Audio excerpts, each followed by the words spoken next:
4 பேர் உட்கார்ந்துகிட்டு அவனை சுயமா சிந்திக்க விடாம எப்படி ஏத்தி விடுறாளுங்க பாருங்க. வீணா பொழைச்சிருக்கீங்க. குடும்ப ஒத்துமையா இருந்தாலே இவனுங்களுக்கு ஆகாது. குடும்பத்துக்கு 2 பேர் இப்படி இருக்காளுங்க. என்னத்த செய்யறது சொல்லு. வக்கீல் வந்திருக்காங்க, நான் வர சொல்ல வேண்டியதானே. என்ன மோனா? இன்ஸ்பெக்டரும் வக்கீலும் வந்திருக்கிறது ஆறுமுகம் வந்து சொன்னாங்க. வக்கீலம்மா என்ன விஷயமா வந்திருப்பாங்க தெரியலங்க. சரி வா, அவங்க வரட்டும். வாங்கய்யா, வாங்கம்மா. சார் போன்னு சொல்றாரு. சேது, இப்ப எதுக்கு நீ வருத்தப்படுற? எங்க அண்ணன் உன்னை அவுட் ஹவுஸ்க்கு போக சொன்னா போய் அவ கூட குடும்பம் நடத்து. சாயங்காலம் அவளுக்கு மல்லிப்பூவும் அல்வாவும் வாங்கி கொடு. அவ வயித்துல வளர்ற குழந்தைய நல்லபடியா பாத்துக்கோனா சொன்னாரு. அதெல்லாம் எதுவும் இல்லல்ல, கோர்ட்ல சொல்லிருக்காங்க. அதனால நீ கடமைக்கேன்னு அவுட் ஹவுஸ்க்கு போப்பான்னு தானே சொன்னாரு.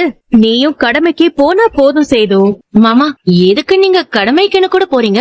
அங்க போய் அவளை நல்லா டார்ச்சர் பண்ணுங்க. அவளுக்கு எவ்வளவு தைரியம் இருந்தா இவ்ளோ பொய் சொன்னதுக்கு அப்புறமும் இந்த வீட்டுல நான் வாழணும்னு சொல்லி உங்களை வெறுப்பேத்துறதுக்கு இங்க வந்திருப்பா.